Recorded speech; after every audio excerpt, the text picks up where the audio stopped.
అందరికీ జై శ్రీరామ్. ఆంధ్రప్రదేశ్లో ఉన్న రైతన్నలకు అలాగే మన అన్నదాత అలాగే జై జవాన్ జై కిసాన్ ఇలాంటి పదాలు చాలా వింటూ ఉంటాం. కానీ అన్నదాతకు హెల్ప్ చేయడానికి అన్నదాత కోసం వీడియోలు చేయడానికి చాలామంది ముందుకు రారు. కానీ మన ఛానల్లో మాత్రం అన్నదాతకు సంబంధించే కాదు, పొలిటికల్కి సంబంధించి కాదు, ప్రతి అంశాన్ని టచ్ చేస్తూ మనం వీడియోలు చేస్తూ ఉంటాం. ప్లీజ్ ఈ వీడియో ఎవరైతే ఈకేవైసీ చేసుకోకుండా నిర్లక్ష్యం చేస్తూ ఉన్నారో 9 విడతల పైసలు 18,000 రూపాయలు పడేదానికి కూడా ఈ 21వ విడతకు అవకాశం అనేది రావడం జరిగింది. ప్రతి ఒక్క రైతు ఈ వీడియోని గమనించి పూర్తిగా ఎండ్ వరకు చూడాలని కోరుకుంటా ఉన్నాను. ఎందుకంటే మనము ఈకేవైసీ చేయక పొరపాటు చేయడం వల్ల ఎన్ని నష్టాలు జరుగుతూ ఉన్నాయి. అలాగే మనకు ఈ 2,000 రూపాయలు ఎంత అవసరం అంటే 5 లక్షల కిసాన్ క్రెడిట్ కార్డు ఇప్పించగలేది పిఎం కిసాన్. పిఎం కిసాన్లో మన పేరు లేకపోతే కిసాన్ క్రెడిట్ కార్డు రాదు. ఎందుకంటే దీనికి నువ్వు అర్హునివి అయితేనే కిసాన్ క్రెడిట్ కార్డు నీకు రాగలుగుతుంది. కాబట్టి 5 లక్షల రూపాయలకు 2,000కు లింకు కూడా ఉంది. దయచేసి అందరు కామన్గా ఆలోచించి వీడియోను లాస్ట్ వరకు చూడాలని కోరుకుంటా ఉన్నా. ఇది మన రైతు సోదరులందరి కోసం. అందరూ వీడియోను ఎండ్ వరకు చూస్తే మీకు అర్థమవుతుంది ఏంది ఎందుకోసం అనేది. ప్రధానమంత్రి కిసాన్ సమ్మాన్ నిధి యోజన గురించి తెలియని రైతులైతే మన భారతదేశంలో లేరు. పెట్టుబడులకు ఇబ్బంది పడుతున్నామని చెప్పేసి రైతులకు ఆర్థిక సాయం అందించే విషయంలో కేంద్ర ప్రభుత్వము ఈ పథకాన్ని ప్రారంభించింది. కానీ ఇప్పటి వరకు మనం ప్రతి సంవత్సరము 6,000 రూపాయలు తీసుకుంటా ఉన్నాము. మొత్తాన్ని ఒకేసారి కాకుండా 3 వాయిదాలలో 4 నెలలకోసారి 2,000 చొప్పున మన బ్యాంక్ ఖాతాలో జమ చేస్తూ ఉన్నారు. ఆ విషయం కూడా మనకు తెలుసు. ఇటీవలనే మనకు 20వ విడత నిధులను కూడా విడుదల చేసింది. ఆ సంగతి కూడా మనకు తెలుసు. అయితే ఇప్పుడు ప్రతి రైతు సోదరుడు 21వ విడత కోసము ఆసక్తిగా ఎదురు చూస్తున్న సంగతి తెలిసిందే. 21వ విడత డబ్బులు అందరికీ వస్తాయా లేక కొంతమందికి మాత్రమే వస్తాయా, ఎవరు అర్హులో ఎవరు అనర్హులో ఇప్పుడు మనము తెలుసుకోవాలి. ఎందుకంటే దీంట్లో నుంచి కొన్ని లక్షల మందిని డిలీట్ చేయడం జరుగుతూ ఉంది. ఈ కిసాన్ వెబ్సైట్లో నుంచి కిసాన్ లిస్టులో నుంచి లక్షల మందిని తీసేయడం జరుగుతుంది. ఎందుకంటే మన నిర్లక్ష్యం. ఒక ఈకేవైసీ చేసుకోవాలి, బ్యాంక్ టు ఆధార్ లింక్ చేయాలి, మనం నిర్లక్ష్యం చేస్తూ ఉన్నాం కాబట్టి ఖచ్చితంగా పొరపాటు అనేది జరుగుతూ ఉంది. కాబట్టి ప్రతి ఒక్కరికి పిఎం కిసాన్ వీరికి డబ్బులు రావు. ఎవరికి రావు? పిఎం కిసాన్ పథకానికి అర్హులు సంబంధించినటువంటి కేంద్ర ప్రభుత్వం కొన్ని మార్గదర్శకాలు ఇచ్చింది. చాలామంది రైతులు ఈ నియమాలను పట్టించుకోకపోవడం వల్లనే ఈ డబ్బులు మనం కోల్పోతూ ఉన్నాము. ముఖ్యంగా ఈ యొక్క కారణాలతోటి మనకు పిఎం కిసాన్ డబ్బులు రాకపోవచ్చు. అవి ఏం కారణాలు? అసలు వాటి గురించి మనం పూర్తిగా తెలుసుకోవాలి. ఏ కారణాల వల్ల మనకు డబ్బులు రాలేకపోతూ ఉన్నాయి, ఏ కారణాల వల్ల మనము ఈ డబ్బులను కోల్పోతూ ఉన్నాము అని 3 విషయాలు అయితే మనం కంప్లీట్గా తెలుసుకుందాం. వీడియోను చూస్తే మాత్రం కంపల్సరీ అర్థమవుతుంది, లేకపోతే అంతే ఇక మన సంగతి. ఖచ్చితంగా మనము ఈ 3 స్టెప్పులు అలాగే దీని తర్వాత సంబంధించిన 4 రకాల కండిషన్లు కొంతమంది కొన్ని మిస్టేకులు చేస్తూ ఉన్నారు. ఆ మిస్టేకులను కూడా దీంట్లో పొందుపరచడం జరిగింది. కాబట్టి ఇప్పుడు వీటిని చూసిన తర్వాత అసలు ఏ మిస్టేకులు చేస్తూ ఉంటే మనకు పిఎం కిసాన్ అంటే మోడీ పైసలు రావడం లేదు, ఏ 3 స్టెప్పులు ఖచ్చితంగా కంప్లీట్ చేయాలి అనే విషయాన్ని ఇప్పుడు తెలుసుకోబోతా ఉన్నాం. ప్లీజ్ వీడియోని అయితే కొంచెం స్కిప్ చేయకుండా చూడాలని కోరుకుంటా ఉన్నాం. ఇక్కడ మనకు ఈకేవైసీ పూర్తి చేయని వారు కేంద్ర ప్రభుత్వం ఇచ్చినటువంటి ఈకేవైసీ తప్పనిసరి చేసి ఈకేవైసీ పూర్తి చేసిన వారికి 21వ విడత నిధులు అందవు. వాళ్ళకు చేయని వారికి మరి 21వ విడతనే కాకుండా ఇది 12వ విడత నుంచి ఇప్పటి వరకు 12వ విడత నుంచి 21వ విడత వరకు మొత్తానికి 9 విడతల పైసలు ఒకేసారి రావాలంటే ఈకేవైసీ కంప్లీట్ చెయ్యాలి. ఈకేవైసీ మరి ఎక్కడ చేయాలి మనము? అసలు ఈకేవైసీ అంటే ఏంది అనుకుంటే ఇక్కడ చూడండి. మనము ఒకవేళ ఈకేవైసీ చేయాలనుకుంటే ఈ ప్రక్రియను మీ సమీపంలో ఉన్న కామన్ సర్వీస్ సెంటర్లో బయోమెట్రిక్ ద్వారా లేదా పిఎం కిసాన్ ఫోల్డర్ ఓటీపీ ద్వారా కూడా పూర్తి అవ్వచ్చు. 2 రకాల సంబంధించినటువంటి ఈకేవైసీ మనకి ఇక్కడ ఇవ్వడం జరిగింది. కామన్ సర్వీస్ సెంటర్ అంటే మండలానికి సంబంధించి, జిల్లాలకు సంబంధించి 1, 2 మీ సేవా కేంద్రాలు వేరు, సిఎస్సి సెంటర్లు వేరు. ఇవి ఎట్లా ఉంటాయంటే కేంద్ర ప్రభుత్వానికి సంబంధించి అన్ని పథకాలకు సిఎస్సి సెంటర్లో మనకు ఫారం దొరుకుతుంది, వర్క్ అనేది కూడా జరుగుతుంది, అప్లికేషన్ కూడా పెట్టుకునే అవకాశం ఉంటుంది. దాంట్లోకి వెళ్ళి మనము ఈ కేవైసీ అనేది పూర్తి చేసుకుంటే మన చేతుల ఫింగర్లు, కళ్ళ గుర్తులు, అలాగేమన్నది అప్పుడు అప్డేట్ అయినటువంటి ఈ కేవైసీ ప్రక్రియ అనేది పూర్తయిపోతుంది.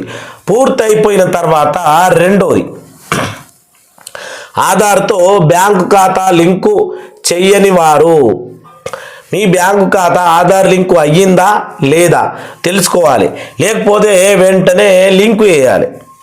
మరి ఇది కూడా ఎందుకు ఈ రకంగా అసలు ఆధార్తో బ్యాంకు లింకు ఇప్పుడే పెట్టినరా అంటే కాదు. ఇది 17వ విడత నుంచి పెట్టుకొచ్చిండ్రు ఆల్రెడీ. 17, 16వ విడత నుంచి మనకు బ్యాంక్ ఖాతాతో ఆధార్ లింక్ అనేది కంపల్సరీ ఉండాలి. అది కూడా అప్డేట్ అయిన ఆధార్ కార్డుకు. ఇప్పుడు చాలామంది ఆధార్ కార్డు అప్డేట్ చేసుకోలే. ఆధార్ కార్డు అప్డేట్ అయి ఉండాలి. ఆధార్ కార్డు అప్డేట్ అయిన దానికి మాత్రమే ఈ బ్యాంకు టు ఆధార్ లింక్ అనేది చేయాలి. బ్యాంకు టు ఆధార్ లింక్ చేయడం ద్వారా నువ్వు చిన్న సన్నకారు రైతువా, లేకపోతే లక్షల్లో నెలకు ట్రాన్సాక్షన్ చేస్తున్న వ్యాపారివా, ఇది అర్థం కావడానికి ఆటోమేటిక్గా సిస్టమ్ వల్గరిజం అనేది పట్టుకోవడానికి ఈ బ్యాంకు టు ఆధార్ లింక్ అనేది ఈ ప్రక్రియ అనేది ఇవ్వడం జరిగింది. కాబట్టి ఖచ్చితంగా మనము బ్యాంకు టు ఆధార్ లింక్ అనేది చేసుకొని తీరాలి. ఇంకోటి, అనర్హులైన వారు ఈ పథకంలో నుంచి తొలగించబడతా ఉన్నారు. వాళ్ళు ఎవరంటే కొన్ని నిబంధనల ప్రకారం కొంతమంది ఈ యొక్క పథకానికి అనర్హులు. మీ కుటుంబంలో ఇప్పటికే ఒకరికి ఈ పథకం ప్రయోజనం అందుతుంటే ఇంకొకరికి రాదు. అట్లనే సొంత భూమి లేని వారి పన్ను చెల్లింపుదారులకు రాదు.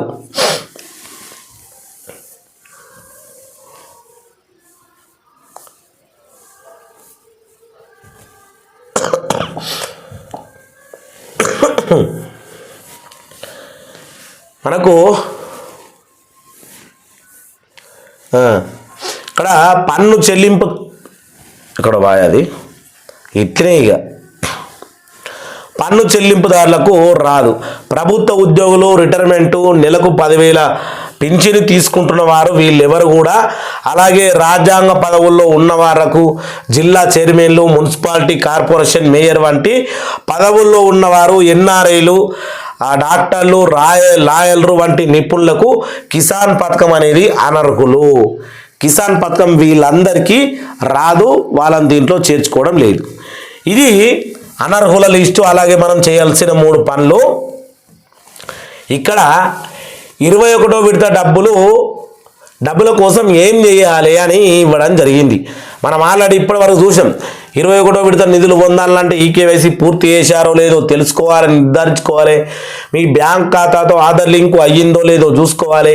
ఇంకా ఏదైనా సందేహాలు ఉంటే మీ సమీపంలో ఉన్న అధికారిని, కామన్ సర్వీస్ సెంటర్లో ఉన్న వాళ్ళని సంప్రదించి తెలుసుకోవాల్సి ఉంటుంది. అప్పుడు మీరు అర్హుల జాబితాలో ఉన్నారో లేదో అని తెలుసుకుంటాం మనం. ఇప్పుడు ఈ 4 ముచ్చట్లు అయితే పక్కా తెలుసుకోవాలి. ఈ 4 ముచ్చట్లు ఏంటి మరి? అసలు దేని గురించి ఇది అంటే, బ్యాంకు ఖాతా ఆధార్ లింకు కాకపోవడం, అది ఖచ్చితంగా చెయ్యండి. కాకపోతే రావు ఒకటి. రెండోది డబుల్ రిజిస్ట్రేషన్. ఈ డబుల్ రిజిస్ట్రేషన్ గురించి ఎవరికి తెలియదు, ఎవరు ఇన్లే. డబుల్ రిజిస్ట్రేషన్ అంటే ఒకటే భూమి నా పేరు మీద ఒక డాక్యుమెంటు, ఇంకా వేరే వాళ్ళ పేరు మీద ఒక డాక్యుమెంట్ ఉంటే డబుల్ రిజిస్ట్రేషన్. నువ్వు పిఎం కిసాన్కి అప్లై చేసుకున్నావు, నేను పిఎం కిసాన్కి అప్లై చేసుకున్నా. సేమ్ సర్వే నెంబరు, సేమ్ అంటే ఖాతా నెంబర్ వేరున్న same survey number, village same, mandal same, district same, survey number same, location కూడా సేమే. అప్పుడు నీకు రావు, నాకు రావు. ఇవి డబల్ రిజిస్ట్రేషన్. ఈ డబల్ రిజిస్ట్రేషన్ ఎక్కడ జరుగుతూ ఉన్నాయంటే ఎక్కడో కొంతమంది లాలూచిగా లంచానికి ఆశపడి డబుల్ రిజిస్ట్రేషన్ ఇంతకుముందు చేసినారు. అవి మీరు చెక్ చేసుకోవాలి. భూమి రికార్డుల్లో పొరపాట్లు. భూమి రికార్డులు అసలు ఏం పొరపాట్లు ఉంటాయి అని మనం అనుకుంటూ ఉంటాం.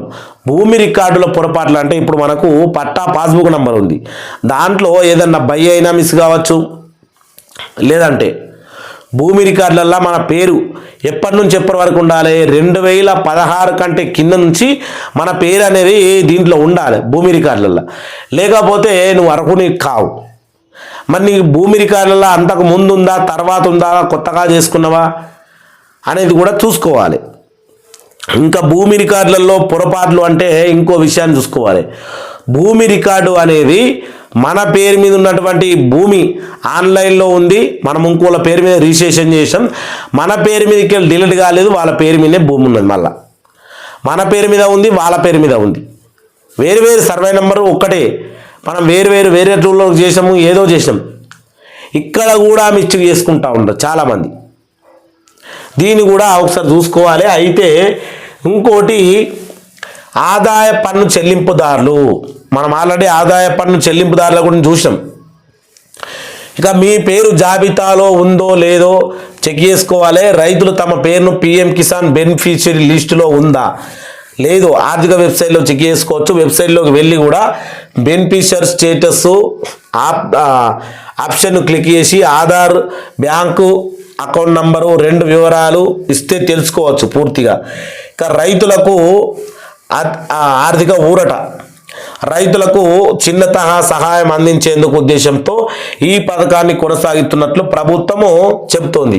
పిఎం కిసాన్ 21 విడుదలతో పంటల ఖర్చులకు, ఎరువులకు, విత్తనాలు కొనుగోలు వంటి అవసరాల కోసం రైతులు ఉపయోగించుకోవచ్చు అని ఇక్కడ మనకు మెన్షన్ చేయడం జరిగింది. అసలు ఈ యొక్క పథకాన్ని ప్రారంభించిందే రైతులు చిన్నపాటిగా ఏదైనా సహాయం జరుగుతుందని. భారతదేశంలో ఉన్న 28 రాష్ట్రాలకు సంబంధించినటువంటి రైతాంగానికి అందరికీ సంవత్సరానికి 6,000 అంటే ఎన్ని వేల కోట్ల రూపాయలు అయితే అర్థం చేసుకోవాలి మీరు. సంవత్సరానికి 6,000 అన్ని రాష్ట్రాల్లో ఉన్న రైతులకు. కాబట్టి ఇది చిన్న మొత్తం మనకు అనిపించినా కానీ సెంట్రల్ గవర్నమెంట్కి మాత్రం చాలా పెద్ద అమౌంట్. ఎందుకంటే భారతదేశంలో ఉన్న ప్రతి రైతు కుటుంబానికి 6,000 రూపాయలు ఇవ్వాలి సంవత్సరానికి. దీన్ని కూడా పెంచుదాము అని మనం ట్రై చేసిరు. కాకపోతే లాస్ట్లో చివరికి వచ్చేసరికి పార్లమెంట్ సమావేశాల్లో దీని గురించి మాట్లాడదామంటే ఎవరు కూడా సహకారం చేయలే. వాస్తవానికి మనకున్నటువంటి అపోజిషన్ పార్టీ అయినటువంటి కాంగ్రెస్ పార్టీయే సపోర్ట్ చేయలే రైతుల కోసం. అది రైతుల గురించి మాట్లాడే పార్టీయే కాదు కానీ సపోర్ట్ చేయాలి. ప్రతిపక్షంలో ఉన్నప్పుడు రైతుల గురించి సపోర్ట్ చేయాలి, చేయలేదు. చూద్దాం నెక్స్ట్ మనకు వచ్చే పార్లమెంట్ అంటే ప్రతి సంవత్సరం ఉంటుంది కాబట్టి 26, 27 పార్లమెంట్ సమావేశంలో కూడా మనకు ఒకవేళ డబ్బులు పెరిగే అవకాశం ఉంది. ఈ 6,000 నుంచి 8,000 లేదా 9,000 పెంచాలని రైతు సంఘాల అధ్యక్షులు కూడా చాలాసార్లు వెళ్ళి అక్కడ వ్యవసాయ శాఖ మంత్రిని డిమాండ్ చేయడం జరిగింది. ఆర్థిక మంత్రి గారికి కూడా లేఖ రాయడం జరిగింది. భారతదేశంలో రాబోయే రోజుల్లో పెరగబోతా ఉందని అనుకుంటా ఉన్నా. అందరికీ జై శ్రీరామ్, జై జై శ్రీరామ్.